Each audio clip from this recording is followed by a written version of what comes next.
Hello, I'm George DeBell, he's Ashley Giles, and this is Polite Inquiries. Sabah Sheikh asks, with England crying out for a regular spinner right now, why weren't any spinners groomed to take Graeme Swann's place? Graeme Swann's probably a generational spinner in terms of the impact he's had on the game. Yeah.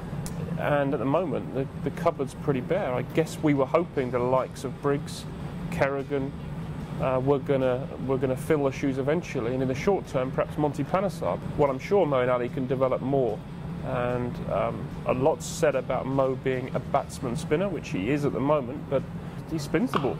The revs he puts on the ball good, and if he can add that variation, he could be a really good spin bowler. Derek Walmsley asks, if there were no more spinners left in the country, could you do a job?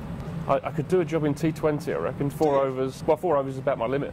Right. After that, it really starts to hurt. So I need to get on with the game and get it finished, if I'm honest. Miriam Kimber, hello, says, who would you have play you in a film about the 2005 Ashes? When we were batting together on that last day,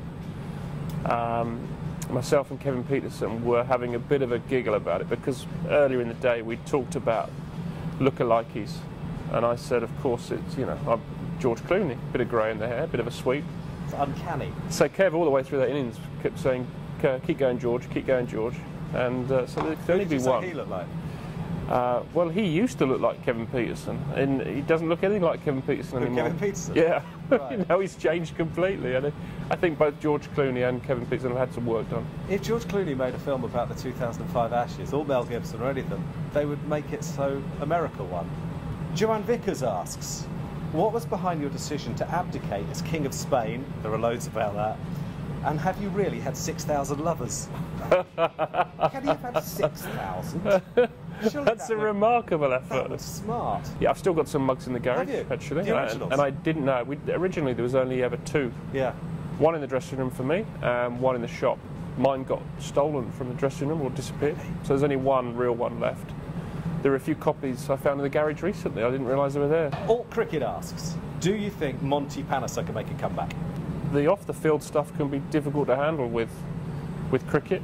Whether it shows itself in different ways, and he's obviously having a bit of a battle at the moment. But I think we all hope Monty comes right, and if he could come back, it would be great for England. But at the moment, I can't see that happening in the near future. Mike Selig asked, more directly, would you agree that getting Rankin to retire from Ireland was a disgraceful abuse of position?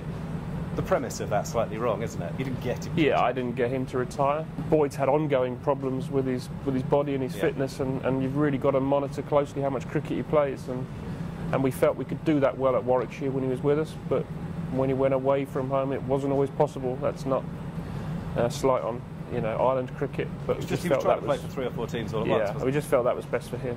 The Matt B81, that's a catchy name. Have England made a terrible mistake with the treatment of their once best player, Kevin Peterson? I'm going to say yes. You were kind of still involved a little bit when that was done? Yeah, it is one of those things I can't talk too much about. Okay. But I think it's always a shame if you can't see your very best players playing. But there will be stuff, I'm sure, that comes out in the wash over this next few months. Yeah, but, sure. I think the important thing is going forward now that the focus is on the guys who are playing for England, and that team does need to start winning. But if you had been coach, might you have been able to find a way back? I don't know. I don't think so. I don't think there was ever going to be a situation where I'd have worked against the ECB. Izzy, hello the Lizard, asks, did Ashley really say, I don't know, when Carberry asked why he'd been left out? It seems unlikely. Well, yeah, actually I did. But it's all in context. Well, at the top of the order in the one-day game, we had Cook and Bell. At 3, we tried different things, and when I was in charge, so Stokes was there, obviously Trott was there before that. So the I don't know was more about, I can't guarantee anyone a place in a one-day side, a T20 side. That's just not possible. If I had, that would have been wrong. It was unfortunate, and I think it was unnecessary, particularly the timing. That article? I think so, yeah. Yeah, I imagine that irritated you greatly. It does, that sort of thing, because there's certain things, you don't do your laundry in public. Tom Grundy asks, did you always have full control over the ODI team, and did your views ever conflict with Andy Flowers? A super question. I don't think we ever had a full side available. the importance was placed on Test cricket through most of that period. So 2 Ashes series. So at times we were left really short. Particularly, I remember the Australian one-day series at the end of last summer. It was, we were probably 5 guys down at least.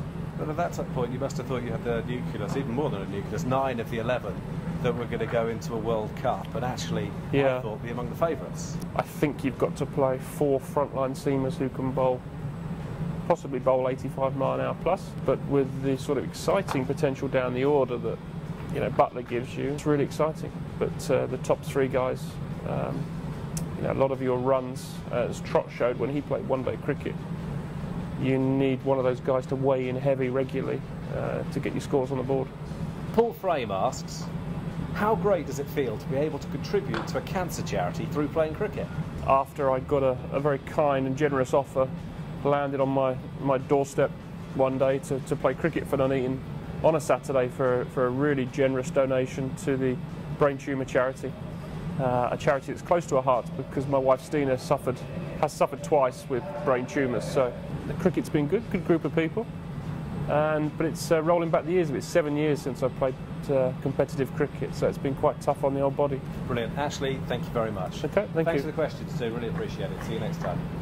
Polite inquiries. George Dobell, Jarrod Kimber, Kia Oval. Is Alistair Cook the worst English captain in the history of mankind?